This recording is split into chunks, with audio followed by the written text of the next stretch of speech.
Hi, I'm Petteri. I'm running a custom furniture shop here in Lancaster, PA with my wife, and this will be our van tour.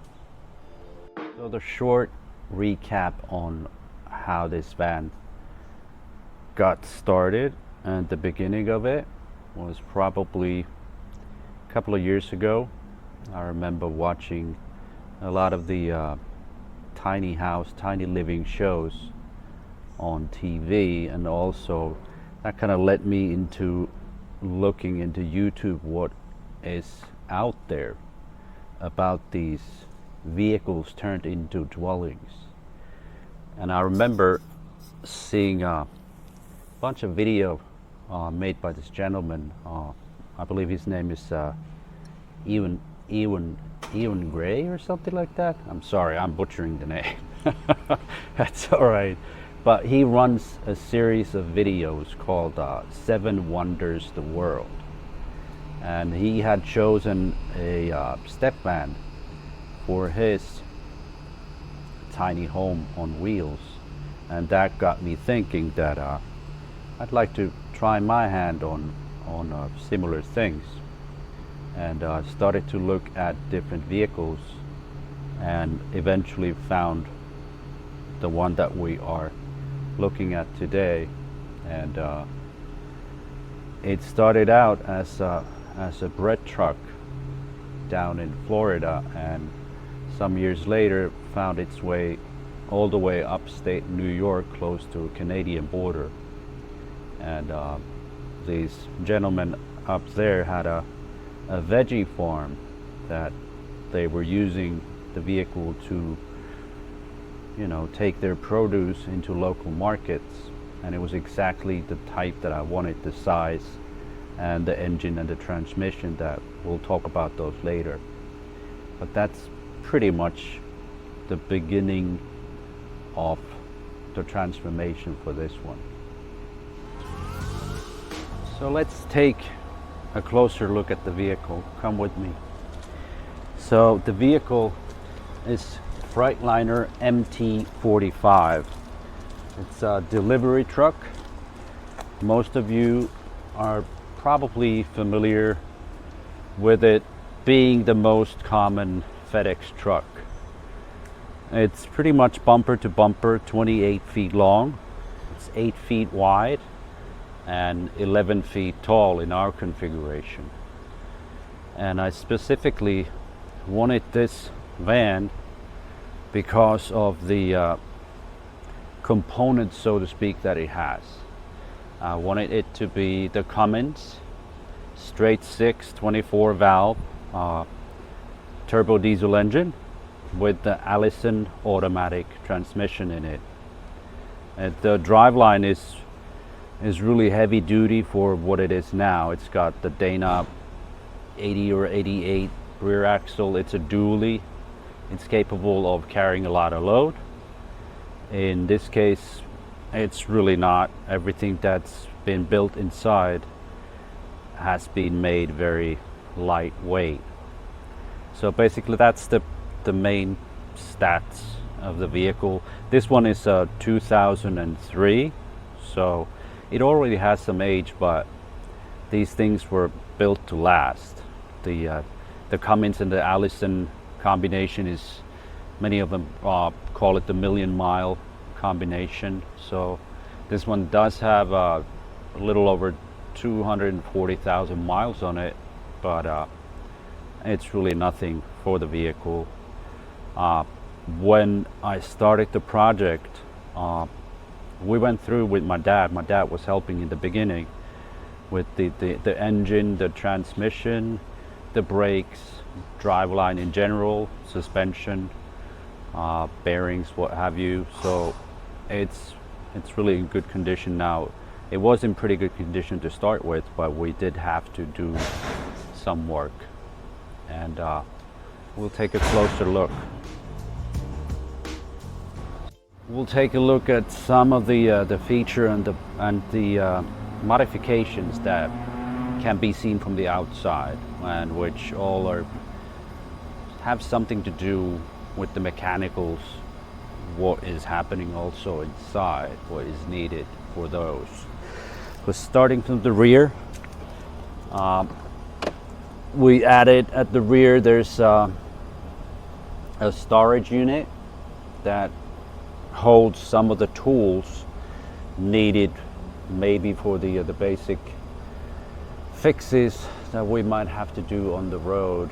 And that unit also, at the end of it, carries a diesel fuel for the diesel heater that is to heat the apartment, so to speak, in the van.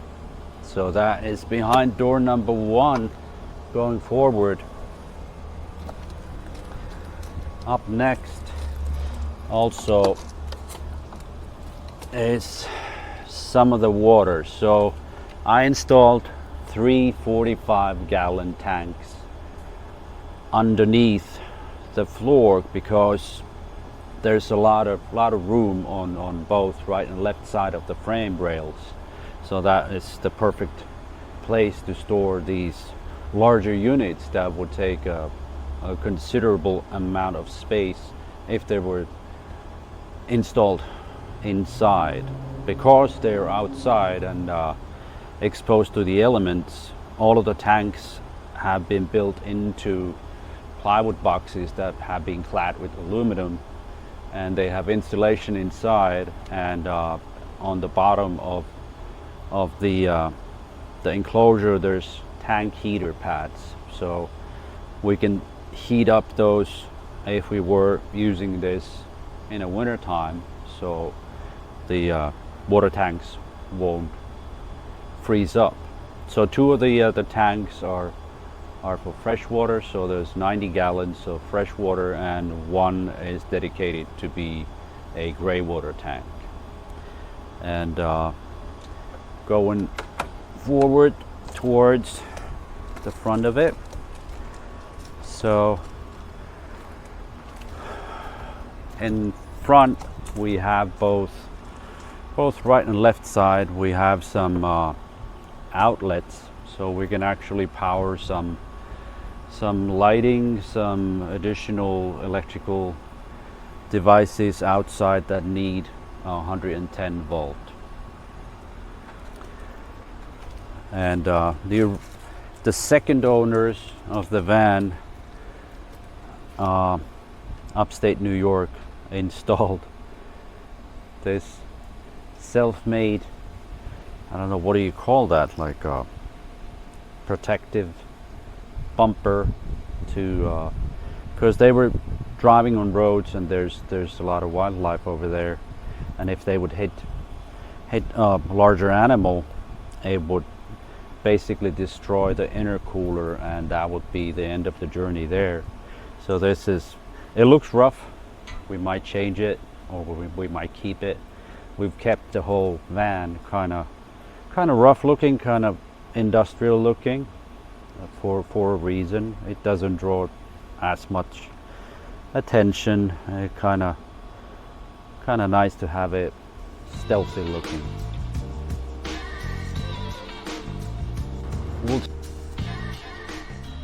Now on the driver's side of the vehicle, up front, we have a little bit more going on. Like I said before, 110 outlet for whatever usage you would have, but also then we have a 30 amp connection, and this is the so-called shore power. Right now we have the van docked at the yard of our wood shop, and we want to run both. It's mostly running on solar, but we do have it connected into shore power as well. And we do have a second line coming in. We can actually run this on a generator mode, or shore power, or solar power. And we've kind of divided the 110 system so that we can actually run larger units and more of them inside, and not worrying about will we have enough solar power. So, and the third one going in is a Cat 6. So we have a Wi-Fi in the van, so we could use computers, TV, what have you, where you need the connection. The as is, it's kind of hard to have a connection inside the van because it's basically a huge aluminum box, an eighth of an inch thick. It kind of seems that it blocks off some of the connections, but this is how we have it while we're docked here. And going forward,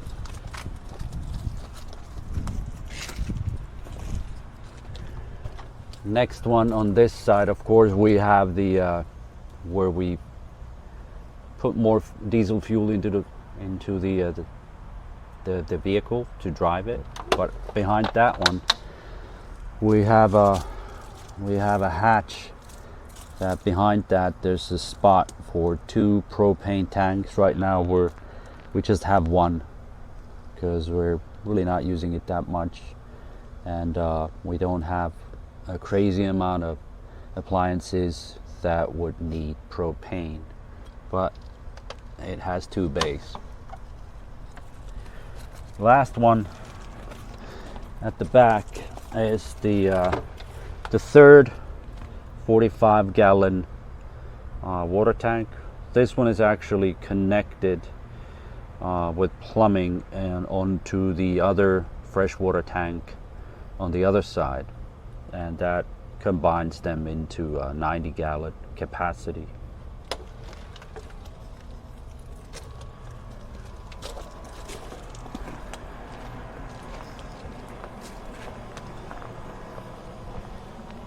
And that brings us back to the back of the vehicle.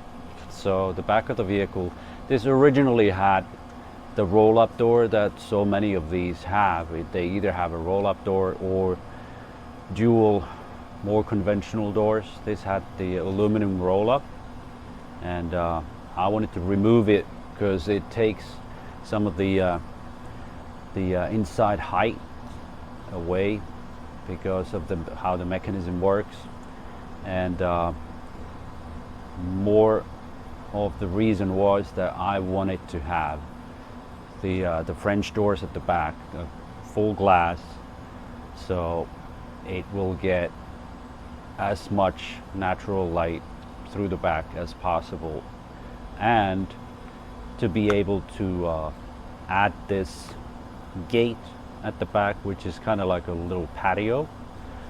And while it would be on the move, there's a winch up top that pulls this up, and the outside of the patio is just aluminum, so when closed up it really looks like an industrial vehicle.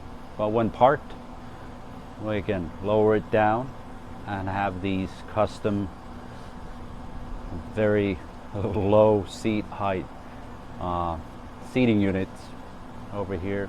You can enjoy your morning coffee or what have you, just taking it easy. So let's go see what the van has inside.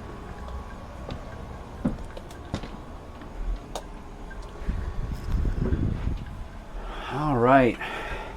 Right now, this is the hot seat in the vehicle. It's one of those triple-digit days in Lancaster, so it is hot.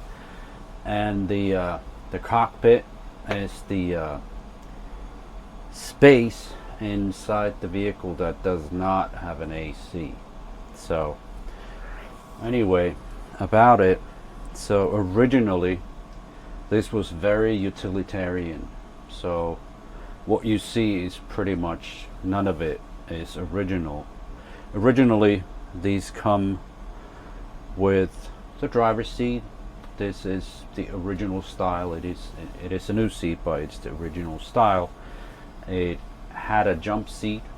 I have removed that, and that's still one of the things in the van that is under construction, so to speak, to have the second seat for a passenger. When it comes to the operational aspect of it, So this originally just had a flimsy black plastic dash, very short, pretty much the length of the current main portion of the dash, and then just an aluminum shelf going to the right. So me being a furniture designer and a woodworker, I wanted the whole van kind of to be a sensory overload of wood. So wood in different forms, made more into a home-like environment. So I decided to build a custom walnut dash. It's all custom veneered from my origin comes from my current employer. Most of this van, I have to do a big shout out to Paul Downs Cabinet Makers and Paul himself, allowing me to do this project while I was working there, like evenings and weekends, and use their wonderful shop to produce all of these components that went into this van. So the dash is pretty much I kept the gauges and some of the switches and what have you, the original. I like the look of them. Of course they work perfectly because they were originally in the van. I did some upgrades and additions. So I did add a reverse camera, which is a very handy to have in a vehicle this size. It didn't have any music or sound system in it, so I added a modern unit into it and built custom speakers in it. Going from the left, it has your parking brake, your main gauges, your switches, gear selector for the automatic. I added new outlets for the heater and the fan.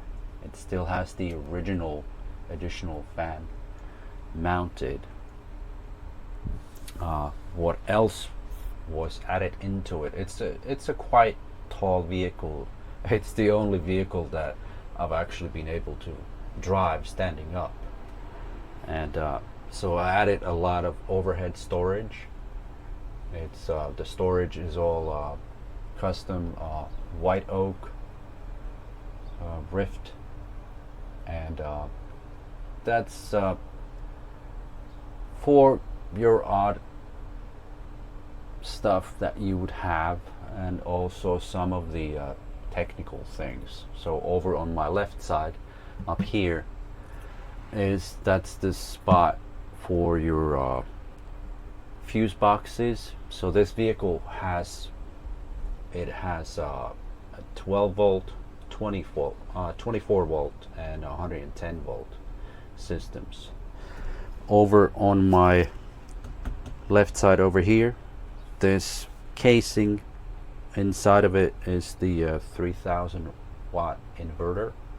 Below that is the separate charge controller, and because these step vans came in very many configurations, like you might have had the sliding door on both sides or just on the passenger side, like in this particular case. So I was able, they still have the kind of like the basics for it to have the steps on both sides. So I was able to put all of the batteries for the solar system in that compartment. So for the solar system, this one has 4 100 amp hour lithium phosphate batteries, which are connected parallel and series, so that those 4 individual 12 volt batteries become a 24 volt system. And from there the cables run up, and there's a converter that converts some of it back into 12 volt, and it goes into a specific 12 volt fuse box. And then to the left is the 110 fuse box. Like I said, we have ability to run solar, shore power, and generator. So we have a switch that can switch whatever configuration we would need. So you can switch it to a pure generator, or the mid part runs the inverter, and then the top configuration runs the shore power. Right now it's a smart system, so right now it's running both. So it's always on battery priority, but if we have a lot of load, then it automatically switches into shore power. And I suppose that is the most of the cockpit. If you look onto the other side, this is the door that leads into the apartment section of the van.